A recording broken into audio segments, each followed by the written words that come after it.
Hi, Robin. Hi, Andrew. I just made you the co-host, so you should be able to do anything that you need to do Zoom wise. Were you planning to set up breakout rooms at some point? Yes. Okay, I can go ahead and do that. Just let me know how many in each room and for how long, stuff like that. And I want to make sure that you can stay focused on the not technology stuff as much as Oh, possible. well, that's nice. Thank you. I realize my Zoom teaching skills have gotten a little rusty in the couple years I've been back face to face. So I was a little worried about that, but yeah, I think we should be fine. I have a shared document that I set up for 10 rooms, thinking there'd be about 40 people. So we'll see if they're smaller than I want about 4 people in a group at least. So I Okay, have the document prepared for up to 10 groups, but if we have fewer people, then we can make smaller numbers of groups. So got it. Got it. Yeah, it's pretty easy for me to adjust to make sure that you've got the right number in each room. So well, great. Thank you so much. And thank you to you and the team for organizing these days for everyone, especially during a time. I'm so impressed by how many people are here and participating during a time that's kind of the end of everyone's summertime off. So yeah, definitely. No, thank you. We love having we like offering as many workshops as possible. So it's always great when people step up and offer to help facilitate those.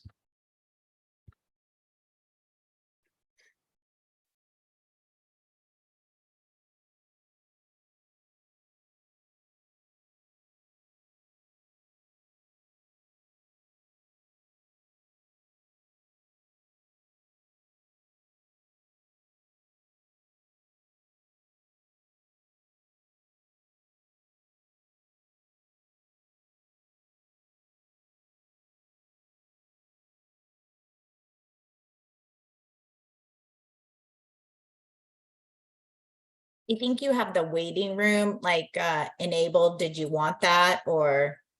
Yeah, I totally forgot to get rid of that. I just also want to just screen people just in case worst comes to worst. But yeah, sorry. I know it's dinging for you, and that might not be the um I don't know, might be a little bit distracting or something, but No, that's okay. I just didn't know if I was supposed to admit people when they oh no, came in. no, I'll no. let you do it.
Good afternoon, everyone. It's 12:41 by my clock, so I guess we'll go ahead and get started.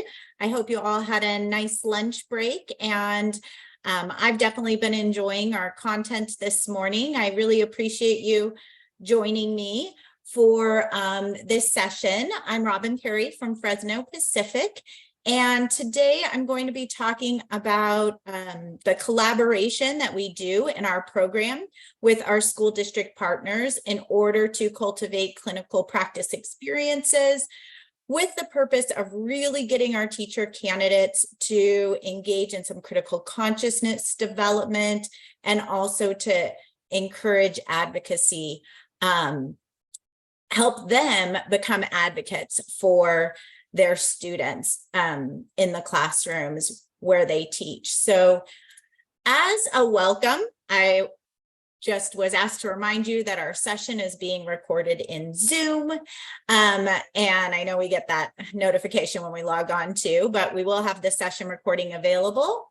And we do want the session to be very interactive. So please feel free to post in the chat at any time if you have questions or if there's points of clarification.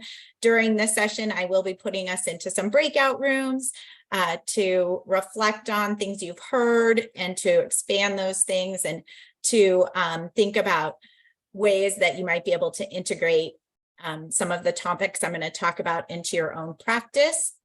But before we get started with the content of the session, I did want to just kind of get a sense of who all is here with us in the room. So I have a little bit of an introduction form for everyone to complete. There's the QR code on the screen if you want to take a snap of it and complete the form on your phone, or I'm going to drop the link into the chat as well. And so just it's just 4 short questions for us to get a sense of who's in the room with us this afternoon. I know people are continuing to come in, so I'll go ahead and drop that link just one more time. And I'll pause for just 2 minutes to let everyone complete the introduction form.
Welcome. If you've just joined us, we're just taking about 1 more minute to complete an introduction form.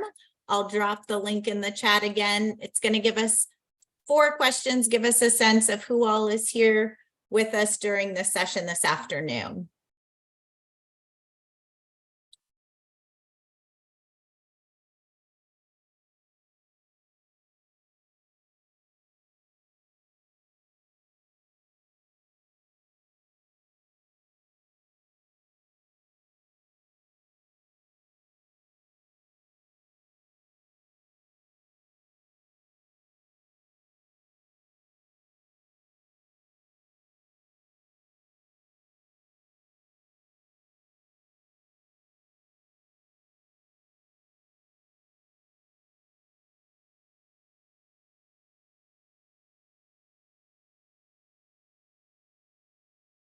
Hopefully everyone had a chance to contribute their responses to the form, and we'll go ahead and look and see who all is in the room with us this afternoon. I know that our audience is geared towards supervisors of teacher education. You could see that's the predominant role that people play, but we also have faculty members and administrators in teacher education programs. in the room with us. So it's nice to see the people play different roles, and they've joined us here today. We have a lot of folks from the University of California, but also California State University programs represented, and also some private or independent institutions. I always think that it's great to have people from different segments represented when we have the opportunity to network with others in teacher education programs. 62% of us supervise in single subject programs, and that's also where I have the most experience, is working with single subject candidates. I'm the director of our single subject program at Fresno Pacific, but today's program that I'm going to share with you is a partnership for both multiple and single subject candidates to earn their credentials. So we'll be speaking to the single subject and multiple subject audiences specifically. We do have some education specialist supervisors as well. And it looks like the majority of folks supervise in traditional student teaching programs. Only a small number work with interns or alternate certification candidates. And then 21% say they work in a teacher residency program.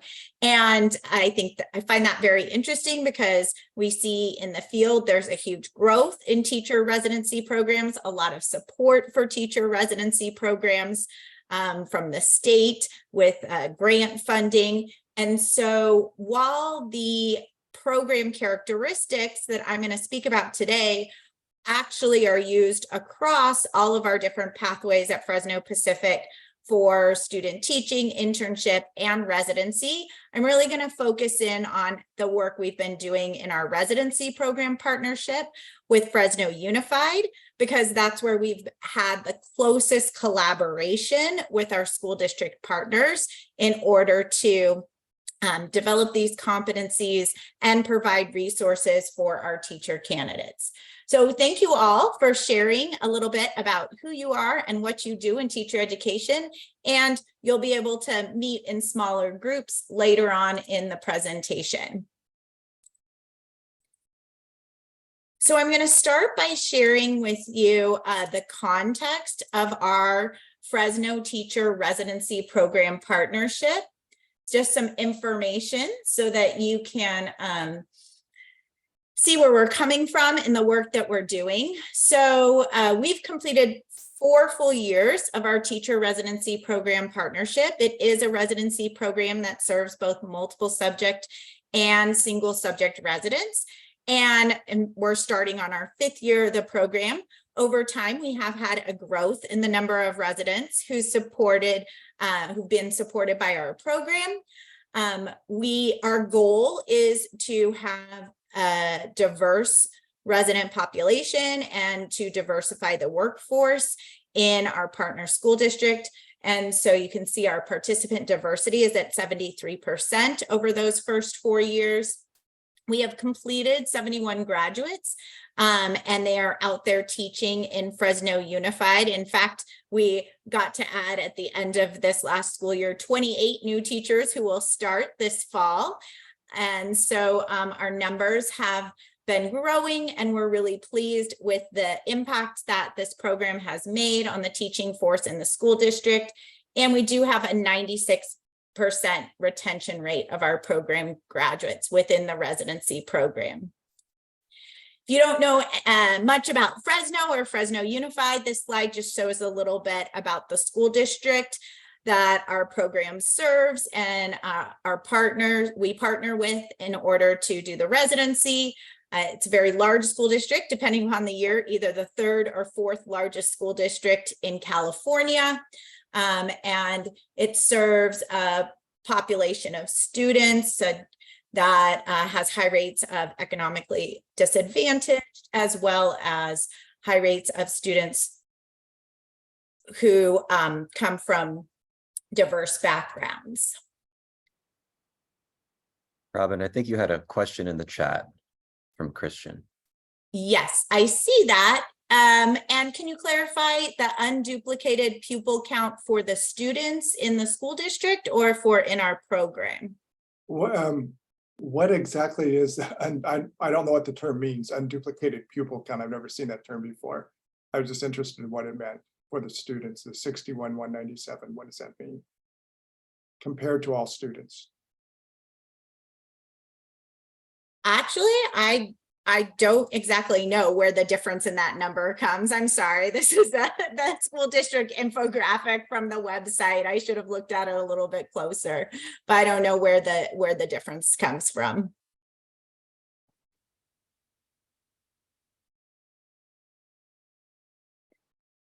This slide shows our residency program a little bit. It shows what the residents do throughout their 3 semesters in earning their teaching credential. And I wanted to highlight, of course, that they have clinical practice, they have university coursework in their fall and spring semesters. But I wanted to highlight the role of our university supervisors in this partnership, because that last item, the 4th column for fall and spring semesters, we highlight that they are participating in observation and feedback cycles with the Fresno Unified School District residency teams, and also with their university mentors. We call our supervisors mentors in the program. So supervisors in the residency play a real critical role in both supporting the candidates, but also in communicating with our school district partners. So each of our cohort sites of residence, we work at specific schools with our residency program, and each of our cohort sites of resident get assigned a university supervisor. In our multiple subject partnership sites, it's just 1 supervisor for the group of around 6 candidates who are at the school site. Because of the different subject areas, we often have a couple supervisors at the single subject sites for the different subject areas. And our supervisors participate in the onboarding and the support of mentor teachers.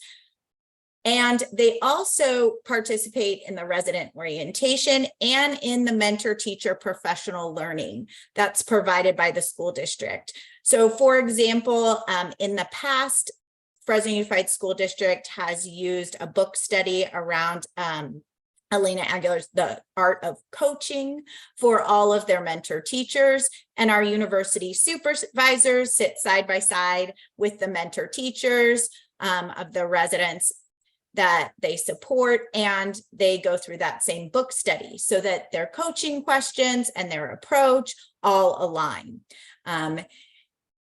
We try to really get lots of touch points between all the different people who support the residents in our programs. So another practice that we have that integrates our supervisors is we have monthly meetings where all of the supervisors, the school district residency team, as well as the university faculty member who supports the residency meet, so that we can all be in collaboration and aligned with what the expectations are for the candidates and the tasks that the candidates are being asked to complete in their clinical practice. So our program is designed like that in order to try to meet this clinical practice standard focus, where the experiences that our teacher candidates get are designed to provide a developmental and sequential set of activities integrated with the program's coursework and applying theory to practice. So everything I'm going to share with you about what we do in our program and how our supervisors are such a strong support for that really is designed to elevate our performance of this standard in the residency program. And particularly the characteristics and evidence of an effective California teacher residency program from the California Teacher Residency Lab says that when we have the strongest partnerships with our school district, then coursework and professional learning opportunities for teacher candidates are very tightly integrated with clinical practice.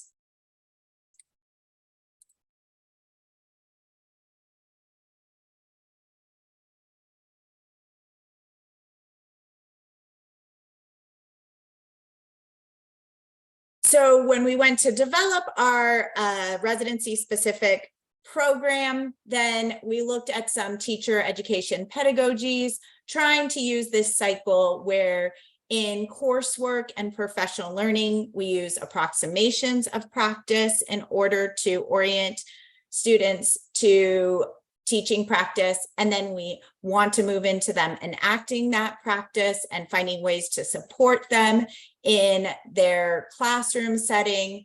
And so to implement that, this is how we design our residency cohort courses.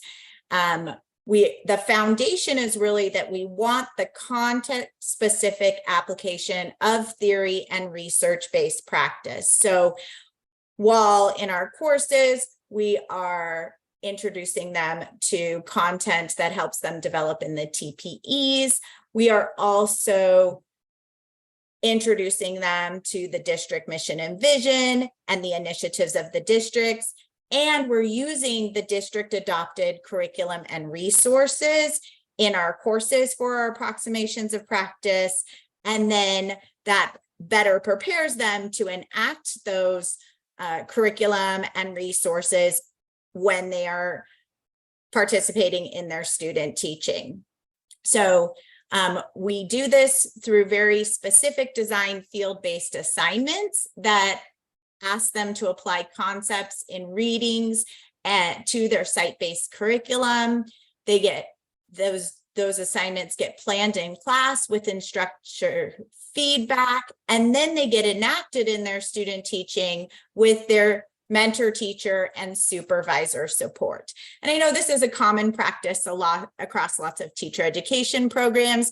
In the resources, though, I did provide a sample of the field-based assignment chart that we use to communicate across all our different support providers what assignments are going to be the most critical in candidates doing each semester. So we provide this information, we discuss it with mentor teachers, and as well with our university supervisors, so that everyone can provide support and feedback to our student teachers as they're enacting these practices in the classroom.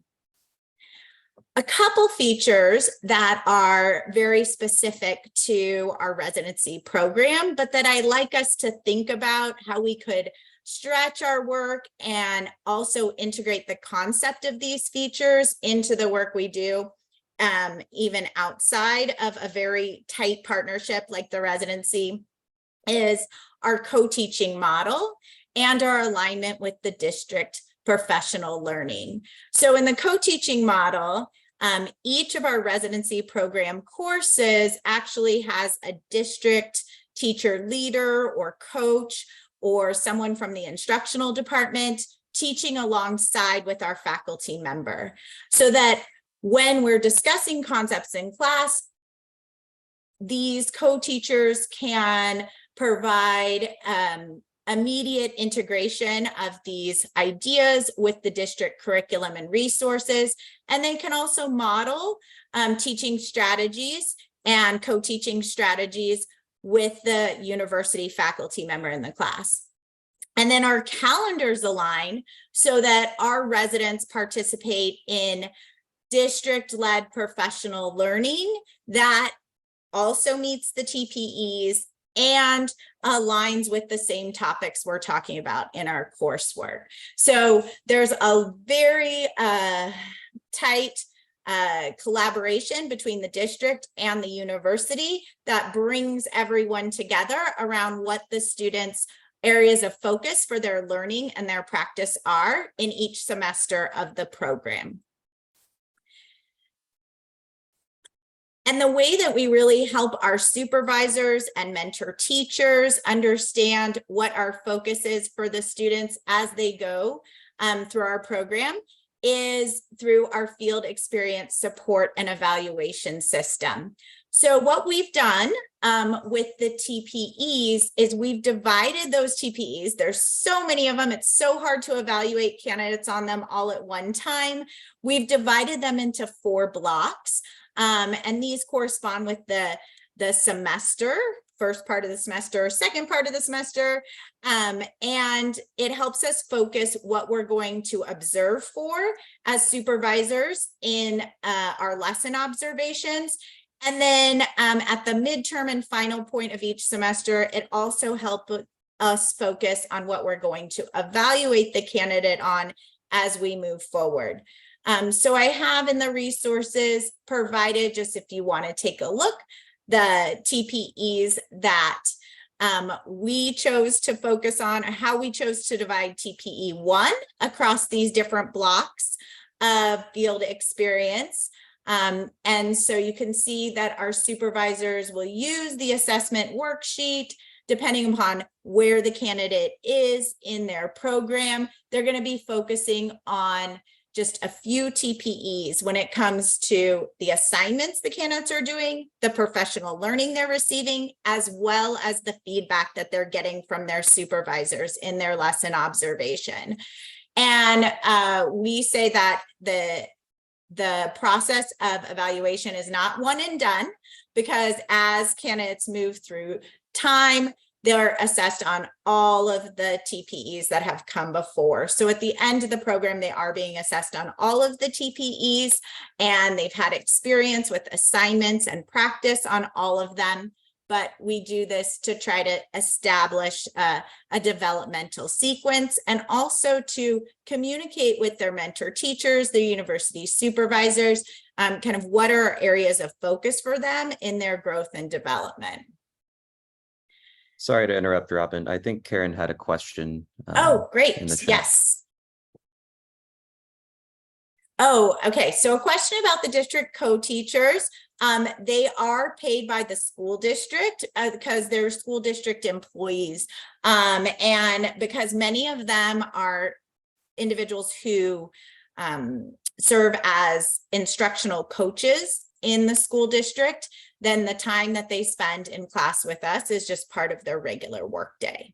So that's a good point of clarification. And I know that idea of the co-teacher from the school district in the classroom is quite unique. And so what we often think of is, if we can't have someone there day to day, and in fact, during COVID, you know, like everyone, we had different schedules and they had to serve a lot of different roles. So they missed lots of days of classes. But it was the fact that we work very closely with our co-teachers in planning the sessions. In fact, the planning of the sessions became more important than the actual teaching of the sessions, because as faculty members teaching those classes, that close work with our district co-teaching partner helped us really understand the context that our student teachers were in the classroom, and also the district approaches to different instructional practices, social emotional learning supports, support for families and caregivers. So it just helped us really understand better the context in the classroom. So even if our co-teacher was absent that day, we were able to provide that very context specific instruction. So another one of the resources that I provided was just the way we've divided the TPEs over time into different blocks of instruction, as well as the rubric that we use to assess candidates as they move through the program. This is all just background and context information to start thinking about how having all of the people who support our candidates, the mentor teachers, the university faculty, university supervisors, and the district leaders of the program on board with using the same tools and focusing on the same areas of expectations and practice for candidates as they move through the program. In using this rubric, we do require a score of at least 2 by the end of initial student teaching, and a score of at least 3 by the end of final student teaching.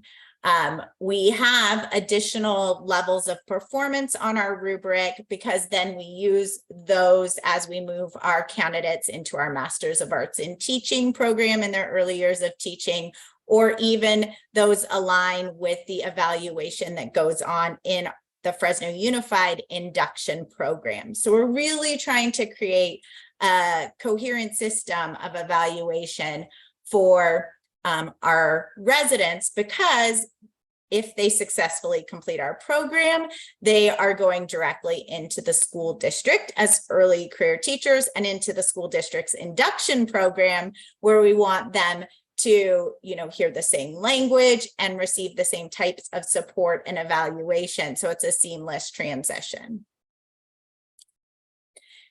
Okay, so that gave a little bit of background about our program, our context, how we're working to align what goes on in coursework, in professional learning from the school district, and in the work that the supervisors do in supporting all of our residency candidates. So I think this is a good time for us to just take a little break, and I'd like you to be able to have that time in collaboration with others. In our breakout room discussion, I'd like you to be able to connect, extend, and then challenge some of this information and the ideas, or just, be able to discuss the work that you're doing that you feel is related. So in Connect, the question is, how are the ideas and information presented connected to what you already knew or what you already do in our program? I love when I'm in a breakout session, I love hearing the practices of other programs. What new ideas did you get that extended or broadened your thinking in new directions? And then what challenges or puzzles have come up in your mind from the ideas and information presented? So I do have a shared document for use in our breakout rooms.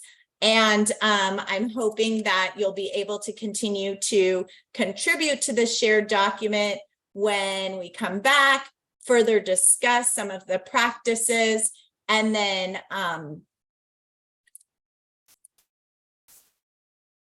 return to our breakout rooms. So I'm going to drop the link for the shared document in the chat so that everyone has it.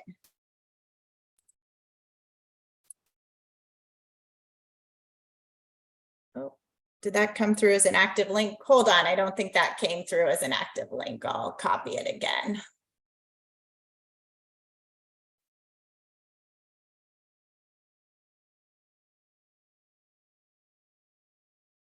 Rather long. If somebody will try that link and give me a thumbs up if they were able to access it.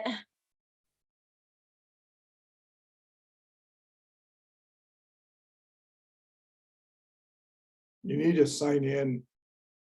It requires a sign in. Okay, hold on. I thought I made it open to everyone, but I guess I didn't. I will fix that real quickly right now.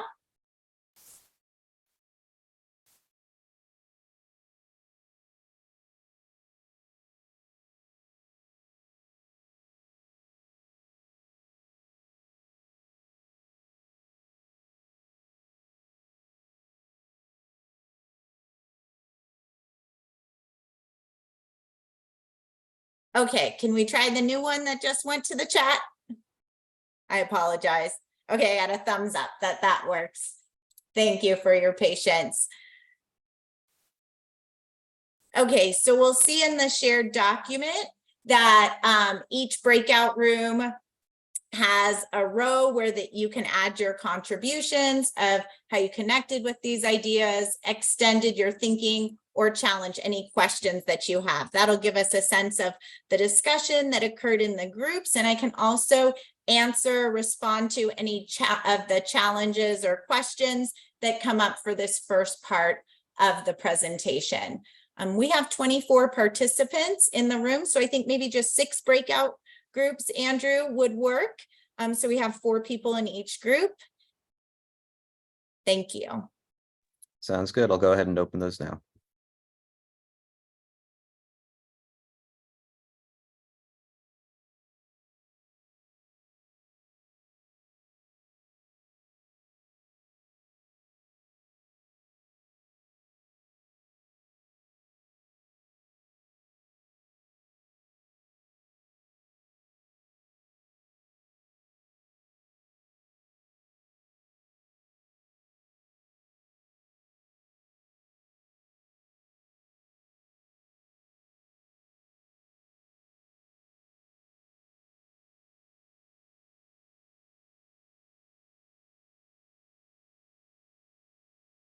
Hi, Angela. Did you see the pop-up to join your breakout room or? Oh, you're muted. I can't hear you because your microphone's muted, but I'd like to, if you want to unmute. Oh. There we go. Okay. Oh, okay. And I think you should be able to just, if you I want can to join anyway. any of Yeah, them. yeah. Have the participants been joining the breakout rooms or, okay. Yeah, yeah. No, they're all in a room. Oh, I mean, like, should I join? I don't want people to think I'm like, It's totally up to you. I don't know. I just know that sometimes folks like to do that. yeah, no, definitely I will. I think I might, if I can send a message to them that we'll just do 10 minutes. Okay. And I can make sure that we're back by 1:22 if you'd like. And I'll try to send out messages as well if just updating people on how much time is left. Okay, that would be great. Yeah, let's bring them back at 1:22 then.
Michelle, we are in breakout rooms right now, so I'm going to go ahead and assign you to a breakout room. Okay, thank you. Mhm.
Hi, Ralph. We're in breakout rooms right now, working on a shared document. I just pasted a link to the shared document in the chat. And I'll go ahead and assign you to a breakout room as well.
Welcome back, everyone. Thank you for your discussion and your sharing in the shared document. I noticed from the comments in the document, a lot of discussions about people's experiences working with residency programs, which is great to hear and learn more about. And then also some questions about how these features could be extended into other student teaching programs and other partnership work with districts.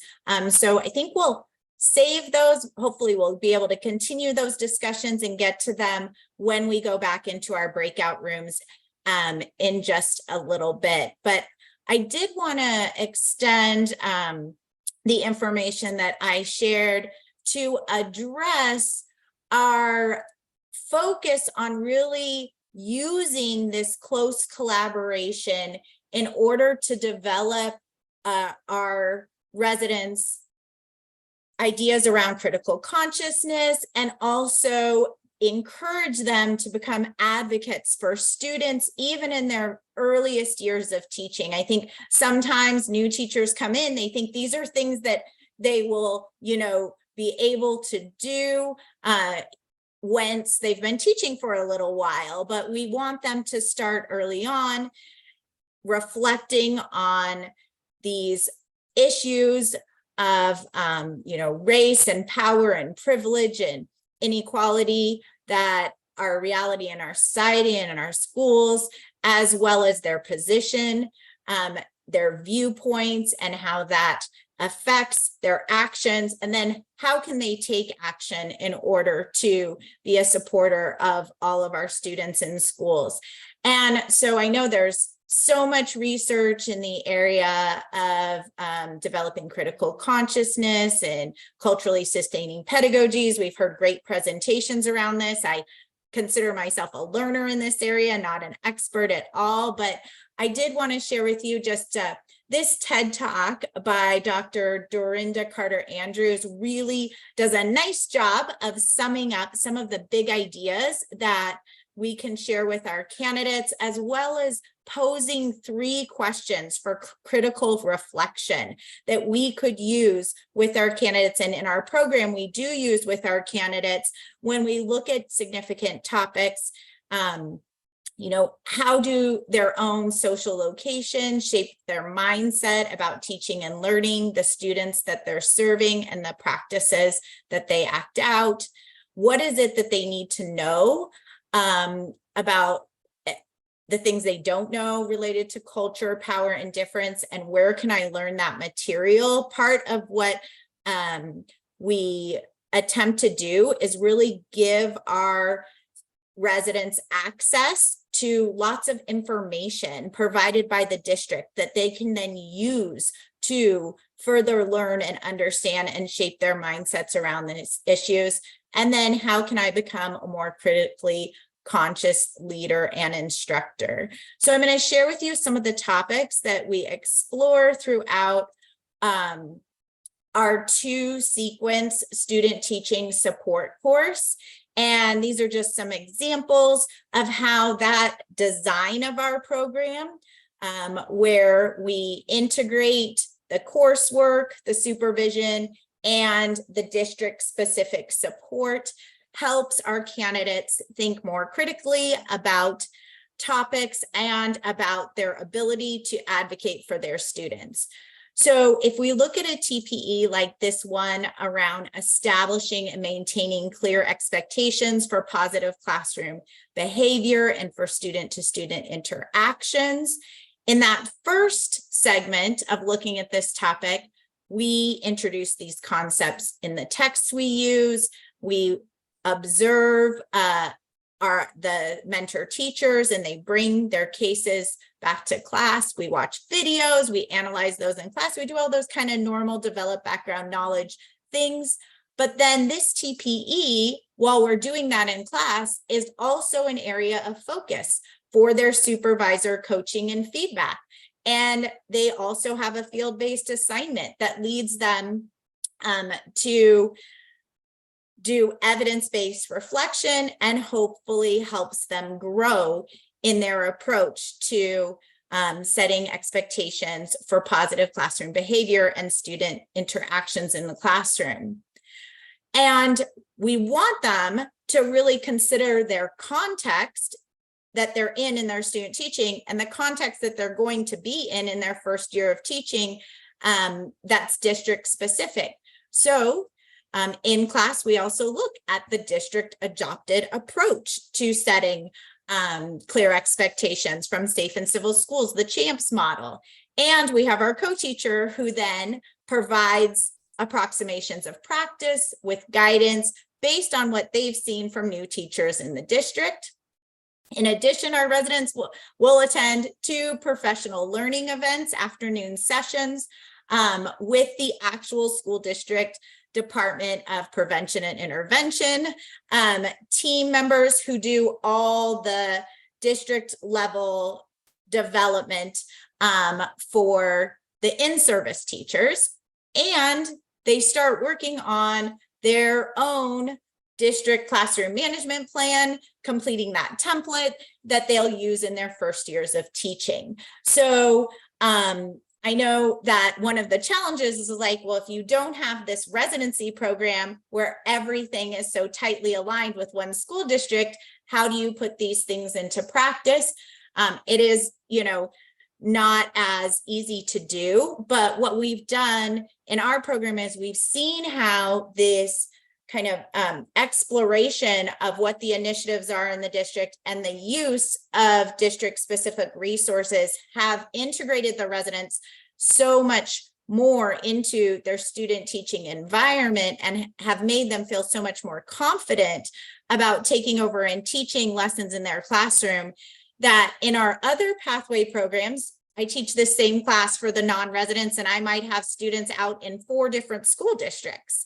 So we can't make that content as specific, but in those other pathway programs, we've learned to kind of guide students in finding this information, in reflecting on this information and applying this information. So, we give them time to go to the school district websites and explore what does it say about their classroom management approach, interview your mentor teacher about the trainings they've been provided in the past and how they're implementing them. So although, outside of a residency, it's more difficult, I think it does hopefully lend to this idea that students are going to be able to respond to those questions about what are the issues going on, what's my own position or viewpoint around those issues, and how do I become a more impactful teacher? How do I advocate for my students if they understand the context and they're working within the context? Check the chat. Oh, there's a question from Eduardo said, how is critical consciousness being defined? Is it the same as critical reflection? So I think we attempt to have the idea of critical conscious go beyond critical reflection in that it really recognizes those issues of power and privilege and how those impact the schooling in general, and also schooling within our communities. And then having students ask those critical reflection questions about how those issues then shape their own practices. So that's how we see it as being different, because it's not just reflecting on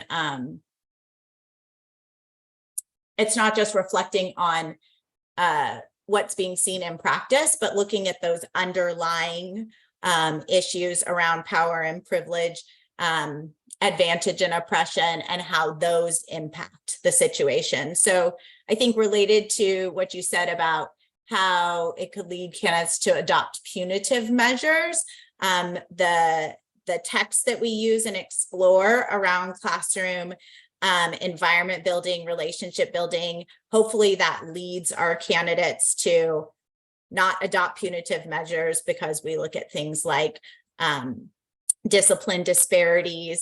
In fact, like we read articles about discipline disparities and then thankfully, our school district partners are open and willing to us then looking at suspension rates for students from different groups, and suspension rates for African American and Latino students higher than the white students within their own school district. So we found that our district partners are very open and willing to us critically considering even the statistics that are present in their own schools, so that students can reflect in a way that develops their critical consciousness. So I hope that somewhat addresses the question in the chat. Thank you for posing it, Eduardo, and feel free to extend or comment if you would like. In our final student teaching example, and these are just some of the examples that we address in collaboration with our school district partners. In our final student teaching example, I picked out our TPE 2.3 to look at, and this is all about maintaining physically, mentally, intellectually, and emotionally healthy and safe environments. And so we follow the same process that I discussed in the initial student teaching example, but in the second semester of their placement, the candidates have a lot of opportunity to explore resources from the school district related to restorative practices and how they implement them in the school district. And also they participate in a cultural proficiency professional learning series. We hear a presentation and look at resources from Project Access in the district, which is their support for homeless and foster youth. And then we also are able to connect with and participate in professional learning from their LGBTQ plus support team.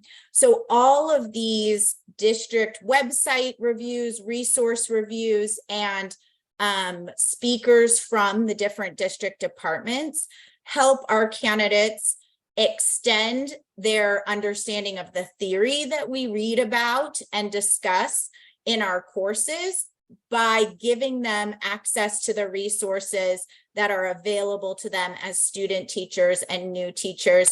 And it also, we found, has given them a lot of opportunity to discuss what they learned with their mentor teachers and think about how they can connect students in their classroom to these resources that are available to students and families and caregivers in the community. So even if it's just an introduction, it really helps our residents understand that they have lots of resources out there to help them really support students, all students in what they need to be successful in their learning environment. And I thought that I would share with you just a little bit of vulnerability here around that all of our focus, we think over the years on trying to create more consistency among the different people from the district, from the faculty, from the supervisors that support our residents, has shown to improve over time in terms of the evaluation of our clinical practice experience among the residents. So in our first year, 2019-2020, we only 45% of residents said that the consistency among all of those people and how they present the best preparation of teachers was either effective or highly effective. A few years later, with ongoing work in partnership and focus, that number is up to 75% of our candidates saying that we were effective or highly effective in working together to best prepare teachers. And then in field experiences, same thing, we've increased the evaluation in the connection between coursework and field experience. And so I did want to give you just a little bit more time, although are we at the end of our time? 1:37. Yeah, we have till 1:40. 1:40. Oh, we only have 3 minutes left. So I don't know if that's enough time for us to go back to our breakout rooms. I don't think so. So I think maybe just based on those last examples shared, if anyone would like to share a connection, extension, or a challenge with the whole group in the next few minutes, I think we could have a whole group discussion.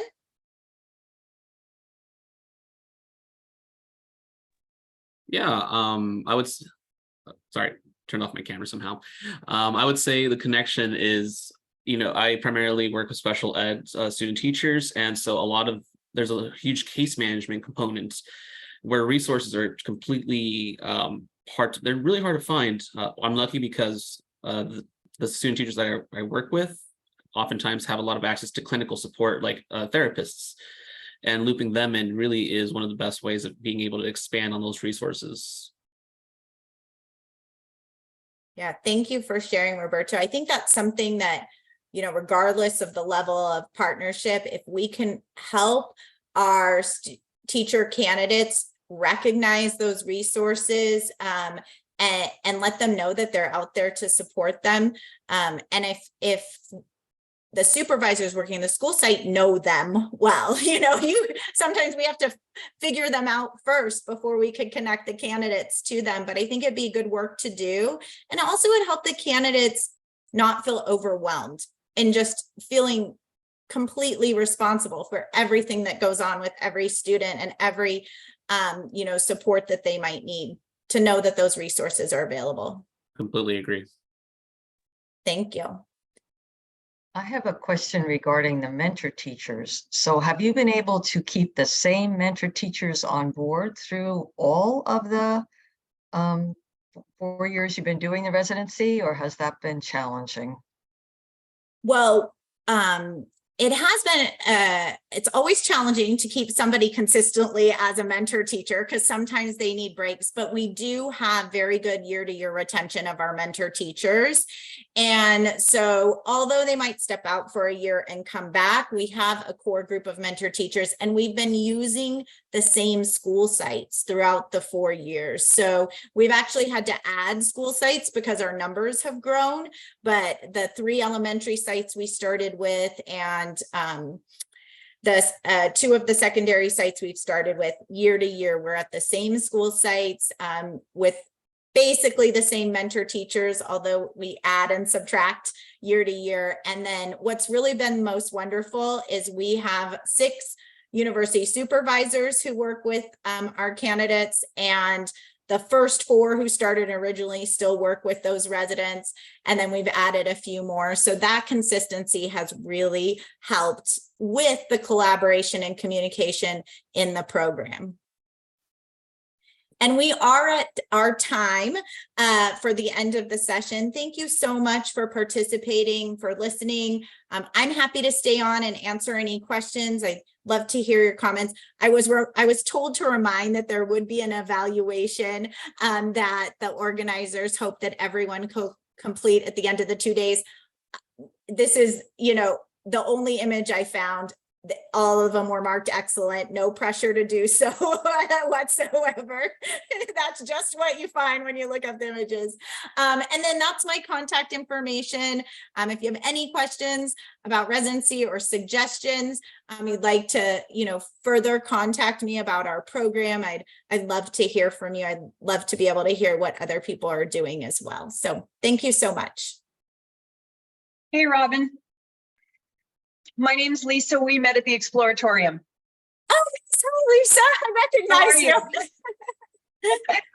I really wanted to just call out that your transparency is really helpful in inviting the rest of us to be transparent, right? To show not good numbers and then to show the build. And we always want to show the good, and sometimes showing the history makes you feel like your pants, your shirt's over your head in a windstorm. Yeah. But the truth is, it invites us all to do the same. So I just wanted to thank you. Well, I appreciate that, Lisa. It's good to see you again. I hope our paths cross again in the future. And, it's been very interesting because in the early years, we really questioned, like, we are putting so much work and effort into this, and why are we getting worse evaluations from students than our regular programs? But I think sometimes the intensity of those residency programs, you know, definitely contribute to that too. So thanks a lot. Yes. Stay well. I gotta go on next session, so Yeah, definitely. Bye. I'll reach out Definitely. after the weekend. Okay. This was great, Robin. I saw you as well at the California teacher residency. Oh, yes. Hi. I'm with Alder. My quick question, or if you have resources to share, and kind of the challenge is like, how do we develop deep understanding of the TPEs with the mentors and with the district partners? Are there any resources or tools or trainings that you all provided to support in that deep understanding? Well, you know, I think the way that we've done it is really just through working through the evaluation system, which is so closely integrated with the TPEs. So in my resources link, you know, I have the document where it shows how we broke them up of blocks, the rubric we use, the assessment. So we adopted that when we moved over to the new standards and TPEs. So we've been doing it for a few years, and just really centering all of our conversations around the use of those tools. And then where we're moving with that is actually our school district folks are using those same tools. In upcoming years, the mentor teachers get oriented to them, and then we're going to be looking at more examples, video examples of practice to try to bring everybody on board. So I mean, but feel free to email me. We could meet separately and talk and about that. I'd be happy to. Because I think there's another session coming in this room, and I don't want to step on their toes. All right, sounds good. Thanks, Natalie. I appreciate it. Take care. Yeah, I'm not sure. I'm supposed to be for 4B. Is this 4B? 4B. Okay. No, it is not. I'm going to start 4B in just a moment though, but I'm going to need to end this call. So sorry, those of you that just joined. Sorry, Andrew. Thanks so much No, for no, your no, help. not at all. Not at all. Okay, Yeah, get it yeah. then. How do I get it, Andrew? I will hear the links for. Oh, need to change this to everyone. Here are the links for the next two sessions. Thank you. Once you've got that copied, I'm going to go ahead and end this one. Thank you.